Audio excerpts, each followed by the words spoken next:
Je suis le chemin, la vérité et la vie. Jusqu'à ce jour, cette phrase résonne encore dans ma tête comme une cloche avec cette voix grave et cette lumière qui m'avait presque rendu aveugle cette nuit-là. Il est très important pour chaque parent d'initier son enfant à suivre le véritable chemin qu'est celle de Dieu. Je répète, c'est très important. Je ne sais plus combien de temps il me reste à vivre, alors je préfère vous le dire de cette manière afin que vous compreniez dans quel pétrin je me trouve actuellement. J'ai voyagé, j'ai visité plusieurs pays sans jamais me déplacer physiquement de ma chambre. J'ai mangé toutes les variétés de ce monde sans jamais quitter ma cuisine. Vous vous demandez sûrement comment était-ce possible? Eh bien, c'était grâce à cette petite boîte de sardines. N'allez pas penser que je vous trompe, essayez plutôt d'ouvrir les oreilles afin de m'écouter pour ne pas faire les mêmes erreurs que moi, car je peux vous assurer, j'étais sur le mauvais chemin. Tout ce que je demande aujourd'hui, c'est le temps. Oui, un peu de temps afin de pouvoir me confesser, j'aimerais tout vous dire. Regardant sa mère et son frère. Maman, je te demande pardon. C'est tout ce que je saurais te demander, prie pour moi, prie pour mon âme. Tournant la tête vers son mari. Je te présente mes excuses, ne m'en veux pas. Je n'avais pas de choix. Le temps presse, il faut que je parle. Le prêtre. Parle ma fille. Confesse-toi. Merci mon père. J'y vais. L'histoire commence alors que j'avais 10 ans, je grandissais dans une petite famille modeste où la bonne éducation était notre base, le respect du prochain, l'amour et le partage. D'un père fortement protecteur, attentionné et amour, j'apprenais à vivre en harmonie avec mes 2 grands frères et aussi ma grande sœur. Et croyez-moi, en tant que cadette, je recevais tellement d'amour et de faveur que je me demande de quoi est-ce j'aurais pu me plaindre qui au final m'a plongé dans le déni. Il y a donc 2 ans qu'on venait d'enterrer mon grand-père. Il avait malheureusement laissé derrière lui, 2 veuves et plusieurs enfants. Mon feu grand-père avait été un homme assez aisé. Du coup, comme tous les hommes de son époque, il avait opté pour la polygamie. Il avait donc aussi construit à chacune d'entre elles sa petite maison pour éviter certains conflits. Je ne le connaissais pas vraiment. Pour dire vrai, je l'avais aperçu quelques rares fois à la maison.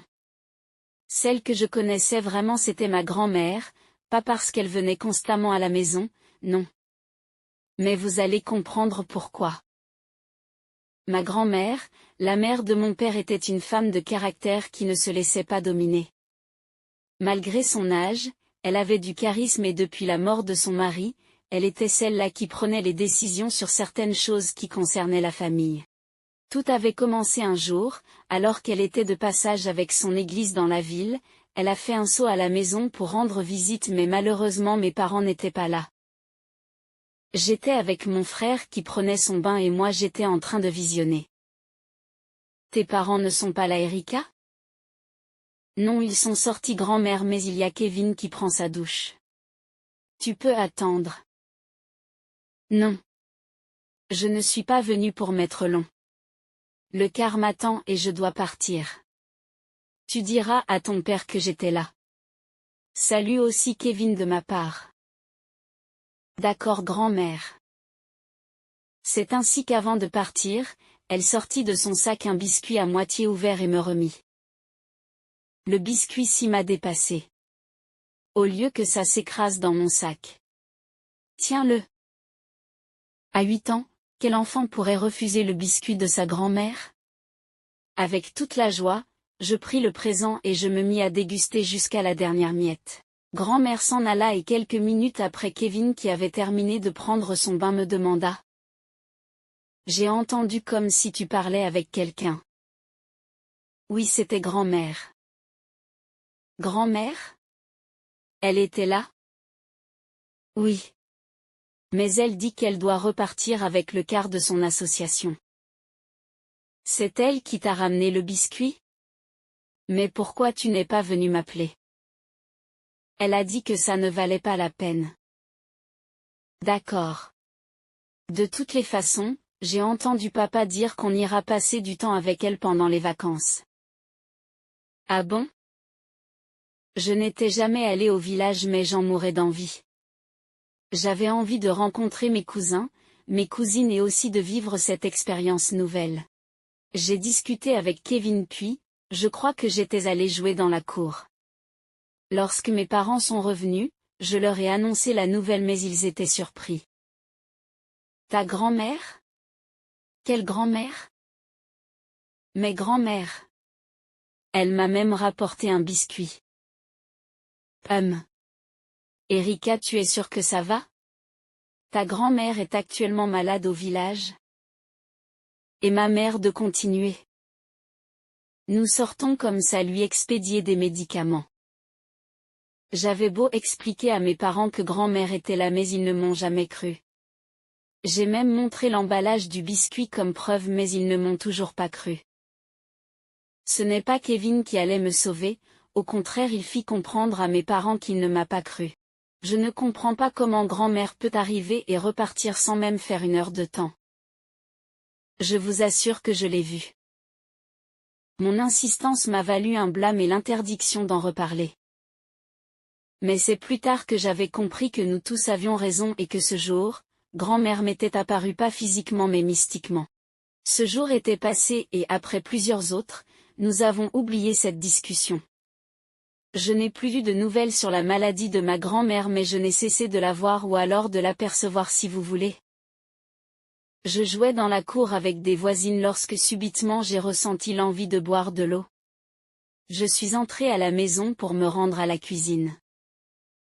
En m'y approchant, j'entends comme une discussion très sérieuse entre deux personnes dont les voix semblaient très matures. Ce n'est pas ce qu'on s'était dit. Tu n'étais pas censé m'abandonner. Je ne pouvais plus rester et tu le sais bien Jacqueline.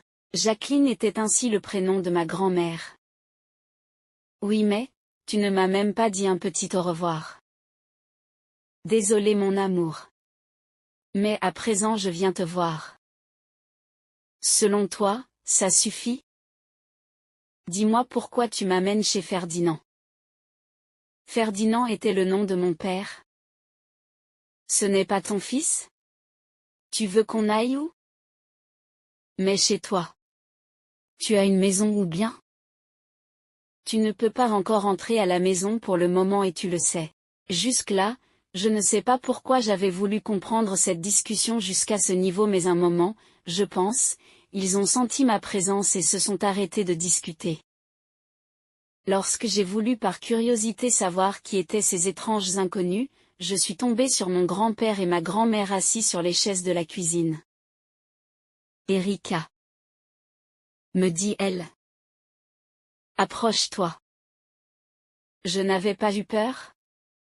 Je ne saurais avoir peur de ma grand-mère. Alors je suis allée vers eux. Comment tu vas? Ça va bien grand-mère. Grand-père sur la chaise ne disait rien et souriait seulement. Qu'est-ce que tu es venu chercher? Me demanda-t-elle encore. De l'eau. J'ai très soif. Attends, je te sers un verre d'eau.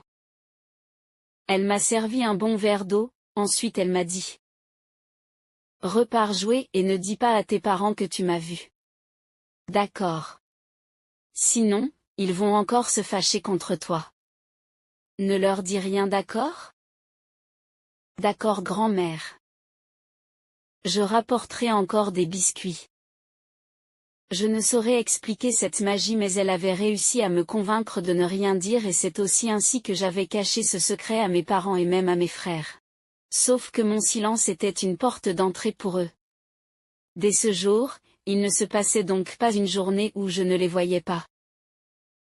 Dans la cour, dans les chambres, la salle de bain, la cuisine, ils étaient partout. C'était tellement récurrent que ma grand-mère a fini par commencer à venir dormir avec moi.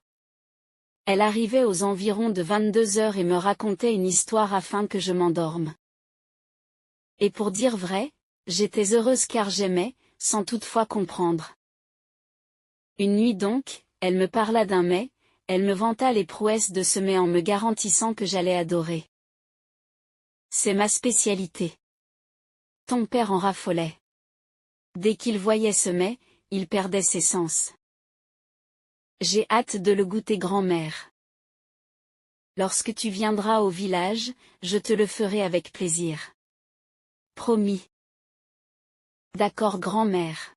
Il m'arrivait parfois de me faire surprendre par mes frères en train de parler seuls selon eux, mais c'est parce qu'ils la chassaient inconsciemment lorsqu'ils arrivaient.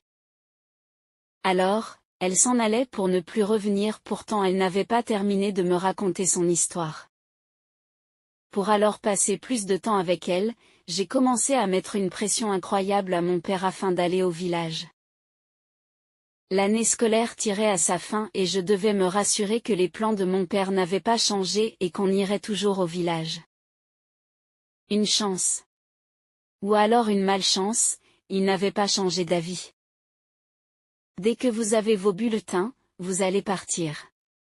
Même votre grand-mère vous attend. Surtout toi, Erika. Moi aussi j'ai hâte de la revoir. Je sais. Je dormais, je pensais seulement aux vacances au village et je savais qu'elles allaient être merveilleuses. 2 semaines plus tard, nous étions sur le chemin du village, mes frères et moi. J'étais tout excitée, j'avais hâte de voir ma grand-mère et de manger son fameux mets. En quelques heures, nous sommes arrivés. Un cousin était venu nous chercher à l'agence en voiture pour nous ramener au village. En quelques minutes, la maison de grand-mère était devant nous, elle aussi toute joyeuse se tenait devant la cour en nous tendant les bras d'une bienvenue. Je fus la dernière qu'elle serra dans ses bras, elle pénétra mon âme par son regard brusquement mais rapidement. Erika, ça va? Très bien, grand-mère. Je t'ai longtemps attendue. Maintenant je vais te raconter toutes les histoires et te faire manger le mets. J'ai hâte de le manger. Tu ne seras pas déçue, ma petite? Tu ne seras pas déçue. Grand-mère nous installa donc dans des chambres, mais à mon tour, elle exigea que puisque je suis la plus petite, je dormirai avec elle. Et laissez-moi vous dire, j'étais très d'accord avec décision. Sans toutefois savoir que, je mettais en marche moi-même le processus de l'initiation qui m'attendait malheureusement. Les prises de contact avec certains cousins, les causeries avec grand-mère et les histoires qu'elle nous racontait, nous avions passé une belle soirée. J'étais convaincue que ces vacances allaient bien se passer. Alors que nous étions au salon en train d'écouter attentivement grand-mère, un bruit retentit sur la toiture, c'était comme si quelque chose avait atterri. Normalement tout le monde avait levé la tête pour regarder et on se demandait tout ce que c'était. Alors là, grand-mère avait réagi de manière étrange. Allez-y vous coucher. Il se fait déjà tard. Je n'ai même pas vu l'heure passer. Elle n'avait pas terminé de nous raconter l'histoire qu'elle nous envoyait déjà au lit. Elle réagissait nettement comme une personne qui avait reçu un signe ou qui craignait quelque chose. La seule chose que nous avions fait était de réclamer la fin de l'histoire, mais elle insista que chacun entre dans sa chambre. Erika, tu sais où tu vas te coucher? Oui, grand-mère. Voilà. Tu y vas et j'arrive. Les garçons et d'autres cousins rejoignaient les chambres et moi je suis allée entrer dans celle de grand-mère qui était en face des autres et la seule d'ailleurs. Pendant ce temps, grand-mère était en train de sortir de la maison comme si elle allait vérifier ce qui venait de tomber sur la toiture. Elle n'avait pas duré, elle est revenue et m'a trouvé couchée. Elle avait dans ses mains un truc que je n'arrivais pas à identifier pour le moment. Je pensais que tu dormais déjà? Pas encore. C'est quoi? Tu n'as pas sommeil? Pas encore. Elle s'approcha de moi, s'assit au bord du lit et déballa ce qu'elle tenait dans la main.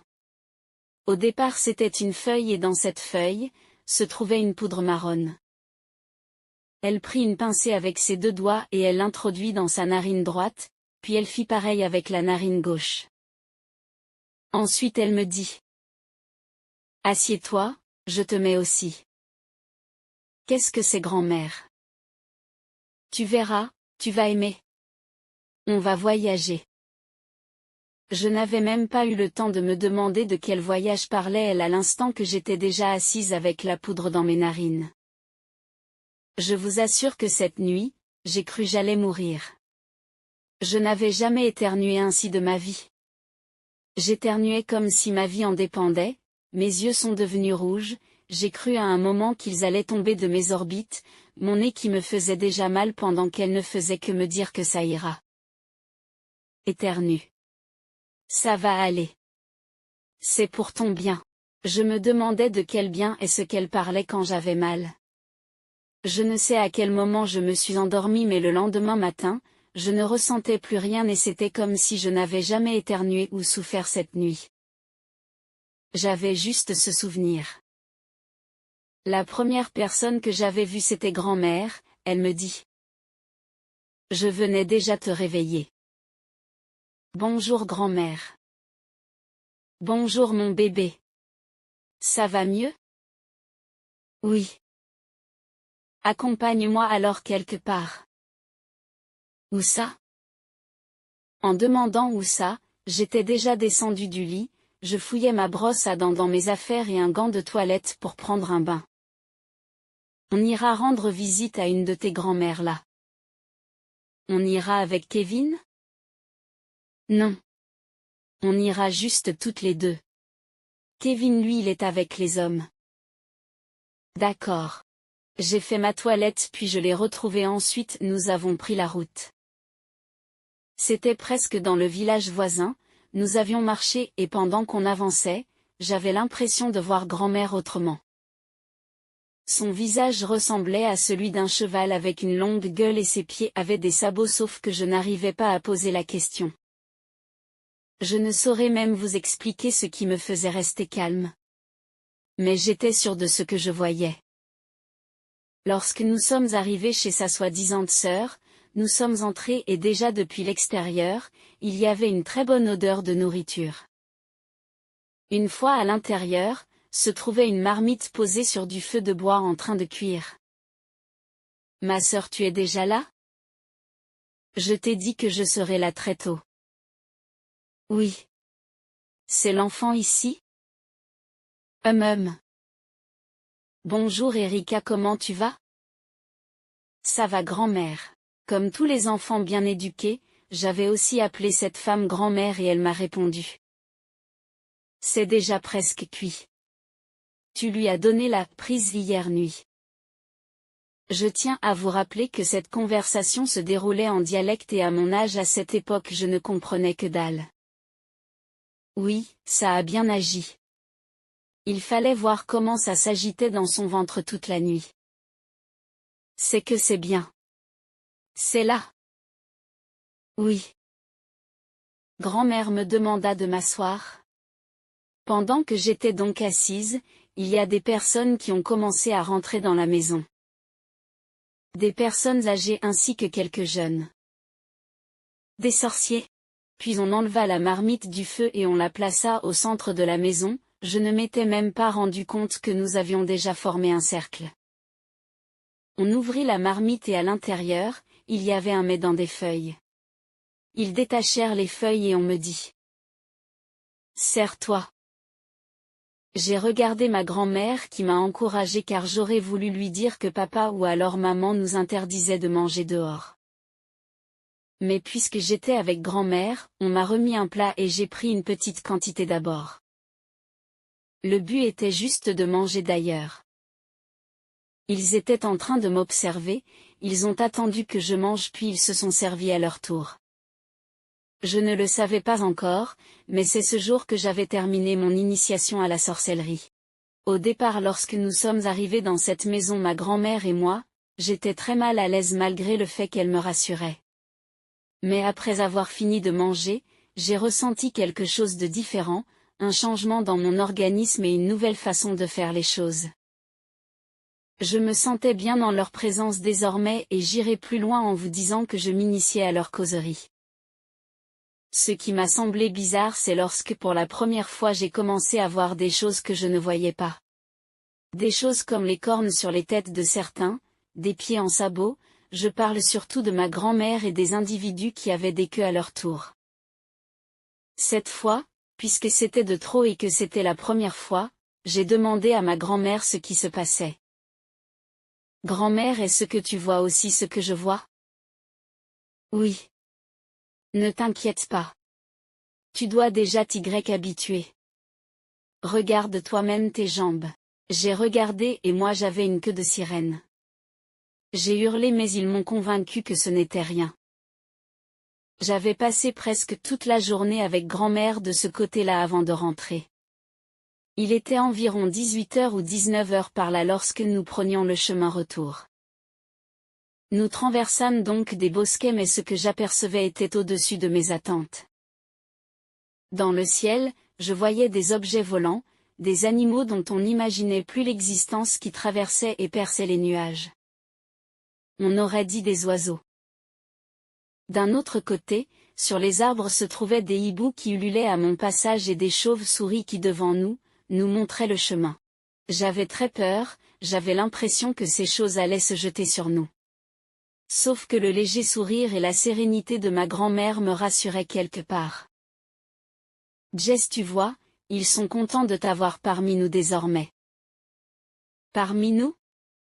Mais comment? À partir d'aujourd'hui tu es une sorcière. Dès ce soir, tu n'auras plus la vie que tu avais avant. Peut-être je comprenais ou alors peut-être pas mais une chose est sûre, j'allais comprendre. Nous avons marché jusqu'à la maison alors que tout le monde était déjà rassemblé pour un repas de famille. Ma grand-mère m'a demandé si j'avais faim, je lui ai dit oui. Puisque ça faisait tout de même un moment que j'avais dégusté ce délicieux mets en compagnie de mes futurs amis. D'accord. Mais ne mange pas beaucoup parce que tu vas encore manger cette nuit. Me souffla-t-elle. Avoue que je n'avais pas compris et je me disais que c'était une façon de me faire comprendre que j'aurais encore sûrement faim cette nuit, or c'était loin de ce que j'imaginais. Ni moi j'avais écouté ces consignes, peut-être aussi parce que le plat en question n'avait pas de goût selon moi. Je ne trouvais pas fameux, pourtant c'était l'un des plats que j'affectionnais bien. Où étiez-vous avec grand-mère? En balade, pourquoi? Vous avez tellement mis long. Elle me présentait à ses amis. Ses amis? Grand-mère a des amis? Pourquoi pas? On se dit dans le village que c'est la femme la plus solitaire d'ici. Et tous ces gens qui étaient avec nous aujourd'hui? Bah. J'ai ressenti une fatigue lorsqu'il était 22h, je suis allée me coucher pour dormir mais le sommeil ne venait pas et j'ai commencé à avoir des picotements dans tout mon corps. Ma langue a commencé à réclamer le goût de quelque chose d'étrange. Je me suis bizarrement senti mal, jusqu'à ce que grand-mère arrive dans la chambre. Tu es déjà couché? Oui. Mais je me sens mal. Elle regarda l'heure sur sa montre qui était accrochée au mur et elle me répondit. Ne t'inquiète pas, ça va aller d'un moment à l'autre. Surtout lorsqu'on sera hors d'ici. Je n'avais pas répondu, ne sachant d'ailleurs quoi dire. Quelques instants plus tard, j'ai entendu le même bruit qui s'était produit sur la toiture à la veille mais il était plutôt filtré cette fois. J'avais l'impression que c'était le bruit d'un engin qui se garait. Et là, grand-mère me dit. Erika, assieds-toi près de moi. Tu veux me dire quelque chose, grand-mère? Assieds-toi, on va en balade. Je me suis assise et elle me dit. Dépose ta main sur mon dos. Je t'appelle que son dos était nu. J'ai déposé ma main et elle a fait quelque chose là qui, sans que je ne comprenne quelque chose, nous a propulsés à l'extérieur. En une fraction de seconde, je n'avais pas compris comment nous nous sommes retrouvés à l'extérieur, sur la toiture et surtout minuscules comme des poux. Grand-mère? Suis-moi. Nous avancions lorsque j'apercevais sur la toiture, une boîte de conserve qui avait l'air d'un avion. La toiture était la piste d'atterrissage du village puisque nous n'étions pas les seuls à arriver. Les gens venaient et arrivaient des quatre coins du village pour prendre part au voyage. Je reconnaissais les personnes avec qui nous avions mangé en journée et certains nouveaux visages. Et là, Alors que j'avais la bouche ouverte car surprise par ce que je voyais, grand-mère me dit. Allons-y et prépare-toi pour ton premier voyage de nuit, jeune sorcière.